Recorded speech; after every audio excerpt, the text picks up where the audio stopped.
Once upon a time, in a faraway kingdom, there lived a young girl named Cinderella. She was kind, gentle, and beautiful, with the most radiant smile. Her heart was full of love, but fate hadn't been kind to her. Cinderella's mother had passed away when she was very young, leaving her in the care of her father. After some time, her father married again, a woman with 2 daughters of her own. Sadly, after her father passed away, Cinderella's stepmother and stepsisters showed their true colors. They made her do all the housework, scrubbing floors, washing clothes, cooking meals, and cleaning their rooms. While her stepsisters dressed in pretty gowns and attended parties, Cinderella wore old clothes covered in ashes from the fireplace. That's why everyone called her Cinderella.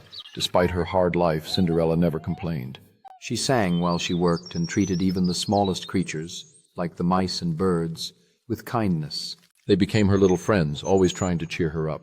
One day, a royal messenger arrived with exciting news. The king was hosting a grand ball at the palace. Every young woman in the kingdom was invited. The prince would choose his bride that night.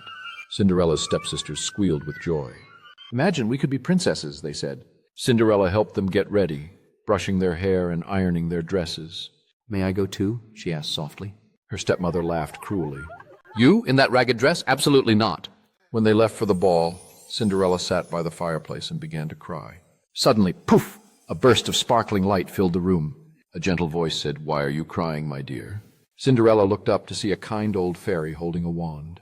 "I am your fairy godmother," she said with a warm smile. "And you shall go to the ball." With a wave of her wand, swish! Cinderella's torn dress turned into the most beautiful gown in the world, shimmering with silver and gold. On her feet appeared delicate glass slippers that sparkled like diamonds. Then the fairy godmother turned a pumpkin into a golden carriage and 6 mice into handsome horses. "Remember, my dear," she said kindly, "the magic will end at midnight. You must return before the clock strikes 12. Cinderella thanked her and hurried to the palace. When she arrived, everyone stopped and stared. "Who is that beautiful princess?" they whispered. Even her stepsisters didn't recognize her. The prince saw Cinderella and was completely enchanted. He asked her to dance, and they danced all night, talking and laughing. But when the clock began to strike 12, dong, dong, Cinderella remembered the fairy godmother's warning. She ran from the ballroom so fast that one of her glass slippers slipped off. She jumped into her carriage and disappeared just before the magic faded away. Her gown turned back into rags, and the carriage became a pumpkin once more. The next morning, the whole kingdom was buzzing with news. The prince was searching for the mysterious girl who had lost her glass slipper.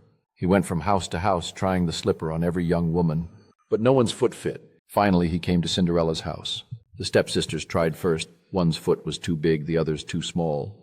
Then Cinderella shyly asked, "May I try?" They laughed at her, but the prince agreed. And when she slipped her foot into the glass slipper, it fit